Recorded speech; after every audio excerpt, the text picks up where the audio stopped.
Good day, I'm Carleen Brown-Thompson and this is your JIS News for December 17. The social protection services offered by the Program for Advancement Through Health and Education PATH have been strengthened with an injection of $2.77 billion from the Inter-American Development Bank IDB.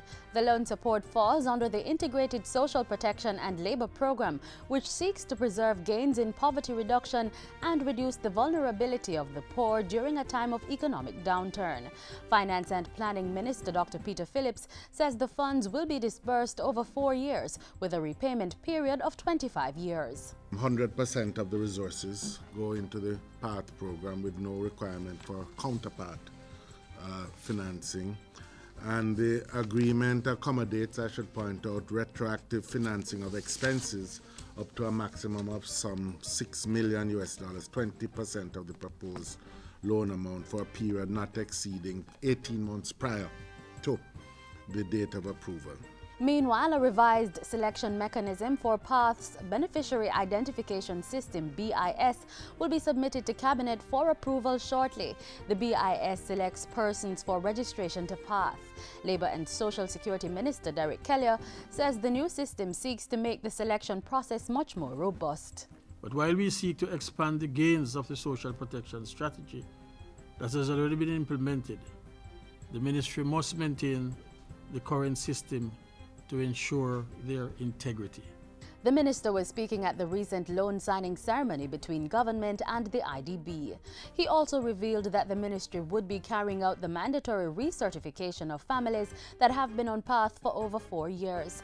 This process will begin in February 2013 and some 32,000 families are to be recertified.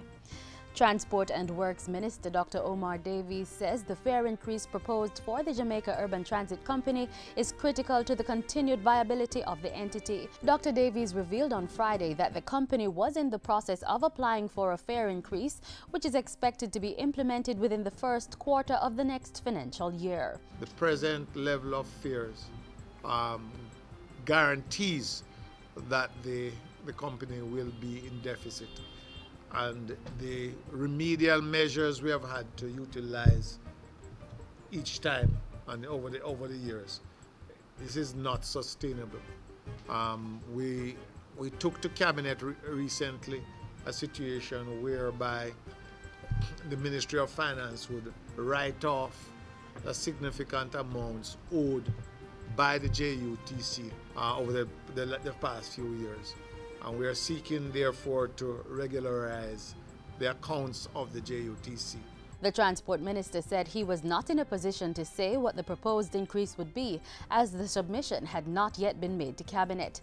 The JUTC had its last fare increase in 2010. That increase was lower than the rates proposed by the Office of Utilities Regulations to make the company more financially viable. Vendors and customers who utilize the redemption market in downtown Kingston now have a newly refurbished facility to use. The rehabilitated market was handed over to the Kingston and St. Andrew Corporation by the Digicel Foundation Friday. The facility was repurposed from a ground provision market to a haberdashery and is now called the Redemption Arcade. The project was implemented by the Digicel Foundation in partnership with the KSAC and the Urban Development Corporation through $500,000 in funding from the United States Agency for International Development. The arcade now boasts over 130 new stalls made of metal mesh partitions with electrical outlets, a new roof, and improved water, sanitation, and waste management facilities. While most of the work has been done, the facility will not be ready for occupation until January, as electrical work has to be completed to ensure the safety of vendors and shoppers. The KSAC has every intention of making this a model arcade. And what we want to be able to do in terms of that model arcade includes the security inside here, the safety of both our vendors, our shoppers, and the market itself.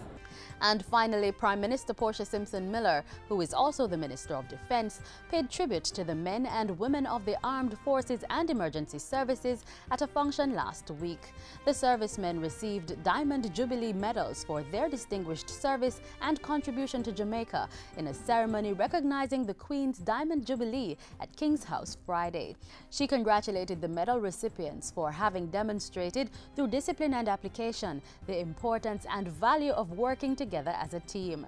Your service and the quality of the contribution you have made to our country over the past 50 years is a fine example of patriotism that makes us very proud.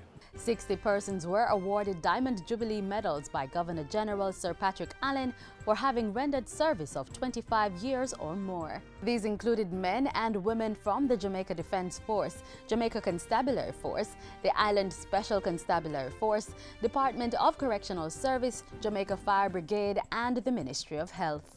And that's it for JIS News Today. I'm Carleen Brown Thompson. Thanks for watching.